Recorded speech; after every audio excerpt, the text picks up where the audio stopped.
ఇప్పుడే ఒక breaking news అయితే అందుతుంది. ఏదైతే జగన్మోహన్ రెడ్డి సౌర విద్యుత్తుకు సంబంధించి ముడుపులు తీసుకున్నాడనే అంశం ఉందో దీని మీద ఇప్పటికే అమెరికాలో కేసు నమోదైందని చెప్పి మనం మాట్లాడుకోవడం కూడా జరిగింది. సో ఈ కేసు అయితే సుప్రీంకోర్టుకు చేరింది. విశాల్ తివారీ అనే ఒక వ్యక్తి అయితే సుప్రీంకోర్టులో పిటిషన్ వేయటమే కాకుండా దీనిని రేపు అత్యవసర విచారణ చేయాల్సిందిగా అందులో అయితే మెన్షన్ చేయడం జరిగింది. ప్రధానంగా ఇది జగన్మోహన్ రెడ్డికి అతి పెద్ద గడ్డు పరిస్థితిగా చెప్పుకోవచ్చు. సో విశాల్ తివారీ చేసే ప్రధాన ఆరోపణ ఏంటంటే అమెరికా లాంటి దేశాల్లో FBI ఏదైతే ఫెడరల్ బ్యూరో ఆఫ్ ఇన్వెస్టిగేషన్ లాంటి సంస్థలే స్వయంగా ఇక్కడ కొంతమంది పేర్లను ప్రస్తావించి వారు లంచాలు తీసుకున్నారని వాళ్ళ ఛార్జ్ షీట్లలో కూడా పెట్టిన నేపథ్యంలో సుమోటోగా ఇక్కడ కూడా కేసులు నమోదు చేయాలి. దీని మీద కూడా అవసరమైతే CBI విచారణ చేయాలి. ఎలాంటి ముడుపులు ఇక్కడి నుంచి వెళ్ళాయి, ఇందులో ఎవరెవరి పాత్ర ఉందనేది విచారణ చేసి సమాంతరంగా అంటే అక్కడ ఏదైతే కేసు నమోదైందో దానికి సమాంతరంగా ఇది దేశ పరువు ప్రతిష్టకి సంబంధించిన వ్యవహారం కాబట్టి ఇప్పుడు దీన్ని కూడా కేంద్ర ప్రభుత్వం తీసుకునే విధంగా ఆదేశాలు జారీ చేసి CBI ఎంక్వైరీకి విచారణకు ఆదేశించాలని చెప్పి విశాల్ తివారీ అయితే కోరటం జరిగింది. సో ఇది జగన్మోహన్ రెడ్డికి మింగుడు పడని అంశం. ఎందుకంటే మొత్తంగా 2029 కోట్ల రూపాయల లంచాలు అనుకుంటే అందులో ప్రధానంగా 1750 కోట్ల రూపాయలు కేవలం ఆంధ్రప్రదేశ్ ముఖ్యమంత్రిగా ఉన్నటువంటి జగన్మోహన్ రెడ్డి తీసుకున్నారు అనేది అందులో ప్రధానంగా పోసగుచ్చినట్టుగా రాసినటువంటి ఆరోపణ. అందులో పేరు సైతం మెన్షన్ చేసినటువంటి పరిస్థితి. ఆంధ్రప్రదేశ్ నాటి ముఖ్యమంత్రి జగన్మోహన్ రెడ్డి అని చెప్పి చాలా స్పష్టంగా రాయటం జరిగింది. అది కూడా 3 సార్లు సమావేశం తరువాత, అంటే ఈ లంచాల ఒప్పందం కుదరటానికి 3 సార్లు జగన్మోహన్ రెడ్డి సమావేశమయ్యాడు అనేది కూడా అందులో చాలా స్పష్టంగా పెట్టిన నేపథ్యంలో విశాల్ తివారీ అయితే దీన్ని సుప్రీంకోర్టుకి అయితే తీసుకెళ్ళడం జరిగింది. సుప్రీంకోర్టు చీఫ్ జస్టిస్ ధర్మాసనం ముందుగా ఈ కేసు వెళ్ళే అవకాశం కూడా ఉంది.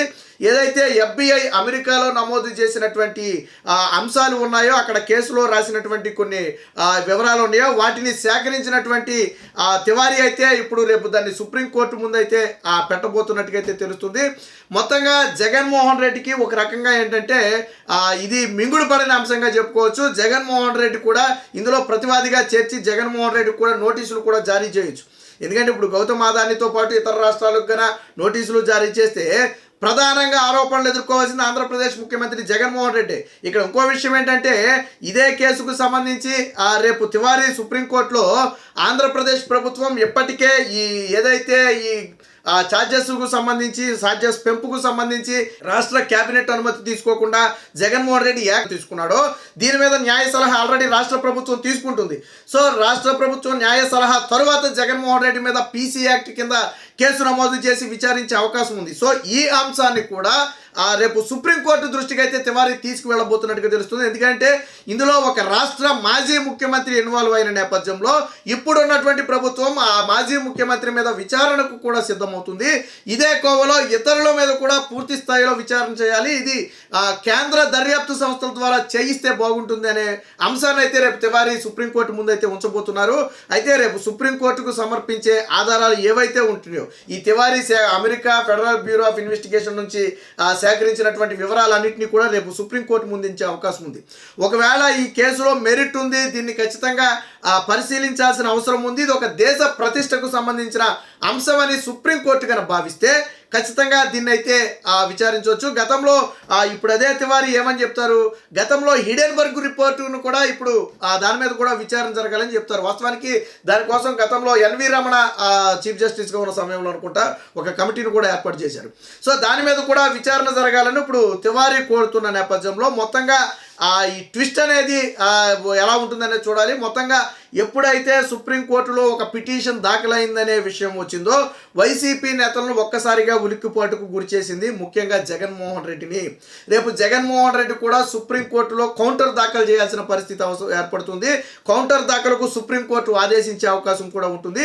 అయితే ఈ కేసును సుప్రీంకోర్టు మెరిట్ ఉందని భావిస్తే సో ఖచ్చితంగా ఇది ఒక దేశ ప్రతిష్టకు సంబంధించిన వ్యవహారం. ఆల్రెడీ పక్క దేశంలో కేసులు నమోదవడంతో పాటు పక్క ఆధారాలు ఉన్న నేపథ్యంలో దీన్ని సుప్రీంకోర్టు కూడా కొట్టిపడేసే అవకాశం లేదు. ఖచ్చితంగా ఇది రాష్ట్ర ప్రజలకు సంబంధించిన వ్యవహారం కాబట్టి సుప్రీంకోర్టు కూడా దీని మీద చేయాలని దేశంలో ఎవరెవరు ఇందులో ఇన్వాల్వ్ అయ్యారు, దీంట్లో ఎంత డెప్త్ ఉందనేది విచారణ చేయాలని ఆదేశించే అవకాశం ఉందని చెప్పి ఆ న్యాయ నిపుణులు అయితే భావిస్తున్నారు. ఖచ్చితంగా ఇందులో ప్రధానంగా మిగిలిన వాళ్ళు తప్పించుకుంటారా లేదా అనేది మనకైతే తెలీదు. సరే, వాళ్ళ దగ్గర వాళ్ళ వాదనలు వాళ్ళకు ఉండొచ్చు. బట్ ఇక్కడ జగన్మోహన్ రెడ్డి దగ్గరికి వచ్చేసరికి మాత్రం జగన్మోహన్ రెడ్డి అగ్రిమెంట్కు సంబంధించి మంత్రివర్గ ఆమోదం తీసుకున్న మాట వాస్తవమే.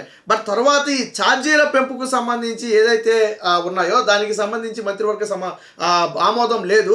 ఇది జగన్ ఏకపక్ష నిర్ణయం. అంటే జగన్ నోటి మాట ద్వారా తీసుకున్నటువంటిదే తప్ప మంత్రివర్గంలో దీన్ని పెట్టలేదు. మళ్ళీ పైగా బాలినేని శ్రీనివాసు ఇచ్చినటువంటి ఏదైతే ఈ కౌంటర్ ఉందో, నాకు దీనికి ఎటువంటి సంబంధం లేదు, ఆ రోజు అర్ధరాత్రి నన్ను సంతకాలు పెట్టమంటే నేను పెట్టలేదు, తర్వాత మంత్రివర్గంలో పెట్టి ఆమోదించుకునే ప్రయత్నం చేశారని చెప్పి నాడు విద్యుత్ శాఖ మంత్రిగా ఉన్నటువంటి బాలినేని శ్రీనివాసు కూడా ఆల్రెడీ ఇప్పటికే చెప్పిన నేపథ్యంలో ఇవన్నీ కూడా ఈ కేసుకి బలాన్ని చేకూర్చే విధంగా ఉన్నాయి. ఖచ్చితంగా జగన్మోహన్ రెడ్డి ఈ కేసులో తీవ్ర పరిణామాలు ఎదుర్కోబోతున్నాయి అనేది అయితే ఆ పరిస్థితిని బట్టి అర్థమవుతుంది.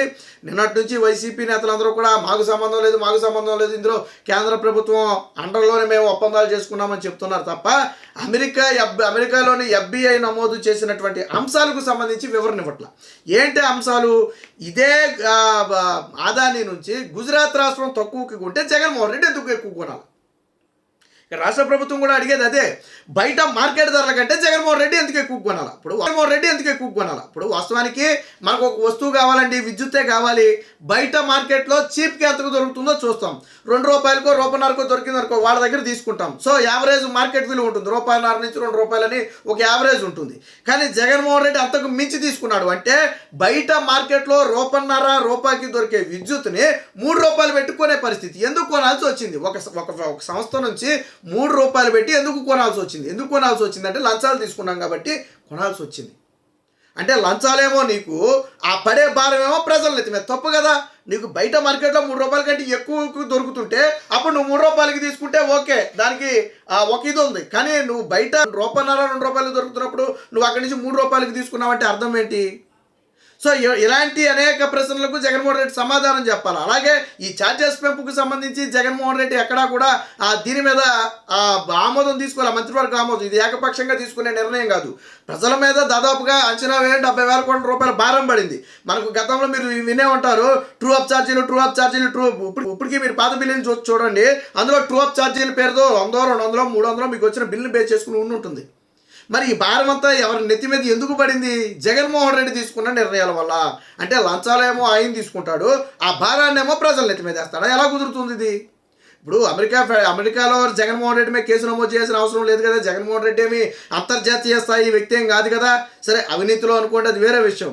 కానీ జగన్మోహన్ రెడ్డి పేరును అంత స్పష్టంగా పెట్టారు అంటే నా పాత్ర లేదంటే ఎలా కుదురుతుంది? పోనీ జనసేన, టీడీపీ, బీజేపీ ఆరోపణలు చేస్తే వీళ్ళందరూ రాజకీయ ఆరోపణలు చేసేయాలని కొట్టిపడేయచ్చు. ఎందుకంటే ఇప్పుడు వాళ్ళందరూ కూటమిలో ఉన్నారు కాబట్టి. అసలు ఇప్పుడు వచ్చిన ఆరోపణలు మన దేశానికి సంబంధించినవి కాదు. అందులోనూ అక్కడ పోలీసులేమి జగన్మోహన్ రెడ్డి మేనేజ్ చేస్తే పోలీసులు కాదు వాళ్ళు. అలాంటి వ్యక్తులే స్వయంగా జగన్మోహన్ రెడ్డి అవినీతి గురించి మాట్లాడారు. ఏది ఏమైనా మొత్తంగా ఈ వ్యవహారం ఎప్పుడైతే సుప్రీంకోర్టుకు చేరిందో జగన్మోహన్ రెడ్డి వెన్నులో వణుకు మొదలైంది. ఖచ్చితంగా రేపు సుప్రీంకోర్టులో కూడా జగన్మోహన్ రెడ్డి ఈ కేసును ఎదుర్కోవాల్సిన పరిస్థితి. Please subscribe to Leo news for more videos.